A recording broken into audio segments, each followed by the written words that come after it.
everyone, my name is Sarah Alvi, and today I will be talking to Saba Ahmed, who is the business connector for the Kuumba Imani Millennium Centre. Hi Saba, how are you? Hey, I'm very good. Thank you. How are you? I'm good, thank you. So Saba, let's start with your role as a business connector at the Millennium Centre. Thank you. So this is quite a recent role. So I've been at the Kuumba Imani Millennium Centre for about 6 or 7 years. And for about the last year and a half, I've been the Kuumba Business Connector. Right. Really interesting role. Absolutely love it. I support Black and brown business in particular. So people from the global majority background, Right. who are entrepreneurs or have an idea for the business. And they need support with either developing that idea or growing it or scaling it up. And how I do that as the connector is I will link those businesses up or those people up with the current support system that we have here in the Liverpool City region. How else does the centre, Kuumba Imani Centre, identify the needs of the community? So when we first started out with the community development team, so that was my previous job role. I was a community development worker, Right. part of an amazing team which is still here. Mm-hmm. And what we found is that every discussion is worth having, every conversation is worth having. And using that as a base, we had many community conversations, and we focused those conversations around 3 main things. What do you like about living in this area of Liverpool 8? What is not so good? And what could you change if you could? Yeah. We are known in Liverpool as the most, and in Liverpool 8 in particular, are the most consulted community. Wow. There is nothing that no one does not know about our community. However, it needs to be taken a step further.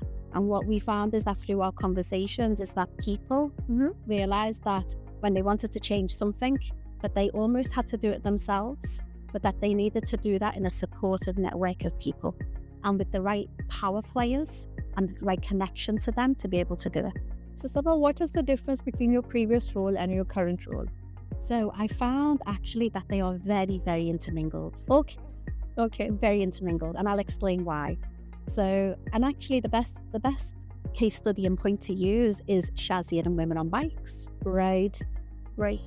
Not only did she have a wonderful idea that became a project that brought people together, it was also a very viable idea. It had real impacts on people's lives, on their health outcomes, on their employment outcomes, reduced loneliness. It had all of these wonderful social impact outcomes that it became more than just a project.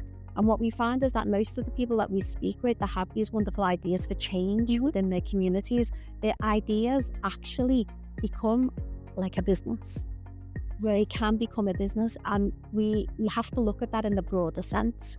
For Women on Bikes, it was really apparent that they could be a CIC. And how did you first get in contact with Shazia, or did she get into contact with you when this idea stemmed from? So when we found that people really wanted to make the changes within their communities, we realized quite quickly that people wanted to do it but didn't know how. Okay. So we were really lucky in that the British Council at the time had this wonderful program called the Active Citizens. Okay. And Kuumba Imani Millennium Centre applied and got, the opportunity for 2 of us, so myself and my work colleague Joe Ramsden, also a fellow community development worker, to go to London to learn this wonderful program on how to facilitate an Active Citizens course.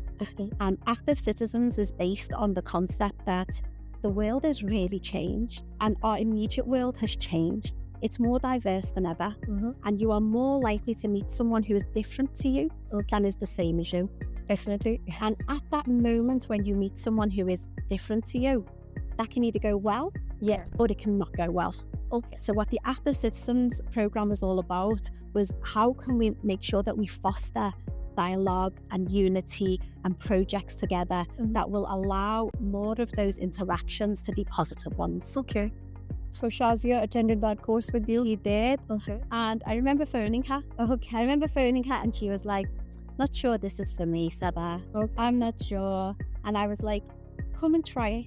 Come and have a go. It's changed me and it changed my outlook on the world and on society and on the community. Just come and attend the first few and see how you feel. Yeah. And what was wonderful about Shazia was that she came and she had an open mind and she said, okay, let me have a go. Okay. And she really participated, engaged, made friends in the group. You could see like the mind ticking as well as she was going along. She came with no idea for wanting to do a program or a project. And it was more so maybe for the social aspect of it. Because by the end of it, she not only had an idea, she had this real energy for how she was going to push that forward. And the idea was, I want to see more women on bikes. In particular, I want to see more Asian women on bikes. Right. And on top of that, I want to see more Muslims on bikes. And it is wonderful to see like that idea grow. Yeah.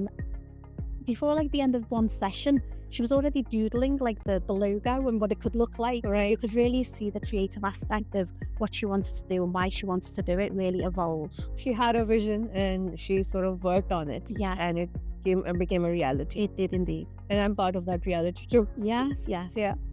What we know in Liverpool is that there is a huge lack of diversity within our organisations. Okay. And with that, it gives a lack of a cultural lens, a religious lens, a racial lens on people, their circumstances, and why they are and how they are when they have ideas and want to present them and work with them. Right. So what happens then is that quite easily that moment of connection can be lost. Okay. And if a person who has an idea and wants to take it forward doesn't feel like they need to have like a sense of belief and hope as well with that it can happen.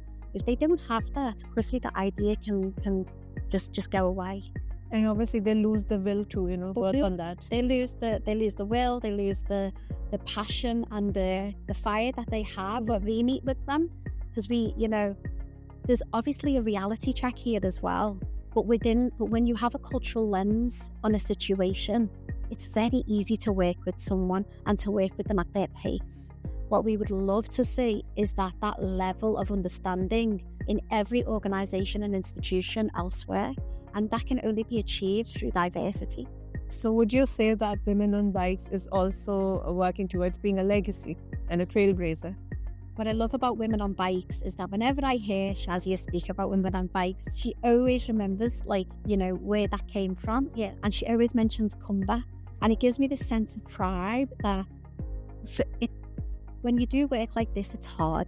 It's because you feel you have so much responsibility, and you want to hold on to your promises to people, and you're part of so many people's stories and journeys and ideas and concepts, and that is an absolute blessing. Yeah. But you really want to feel like you have impact. Otherwise, why would you work in our sector?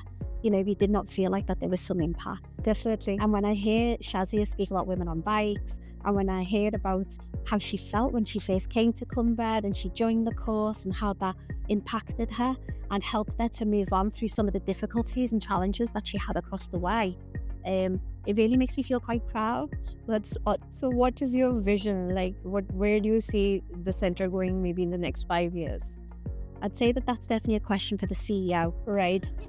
But for my part in that, I see it as a place that, as we've spoken, is open to everyone. Right. That where people who have ideas, who have visions, can come and either realise them here and meet with an organisation here that can support that, or that they can see this as almost like a springboard elsewhere, or they can be connected with that wider network. One thing that Kuumba has is that it is well connected. Right. We know people in so many different areas of society within Liverpool. Right. And that is actual goal. Yeah. Because what people want is connection.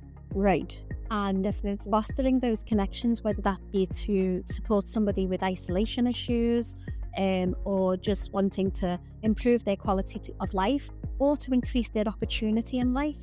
They're all really vital, and we can provide that. Going forward, we want to see what those. Remember, I said we're the most over-consulted community. The issues around education, around employment, around justice, around training, whatever it might be, that we want to see real inroads in that and we want to see a more aware and open community. You know, Liverpool is a beautiful city. It is. And we are a welcoming city. And at the same time, we can also be very unwelcoming. And we can also have times where we show, you know, elements of racism, Islamophobia, anti-Semitism, you know, you name it. We have that within, all of the loveliness too. Yeah. And to be aware of it and to work with it is more powerful. Yeah, definitely. Thank you so much, Saba, for your time today. Nice. Okay, so that was Saba Ahmed, who is the business connector for the Kuumba Imani Millennium Centre.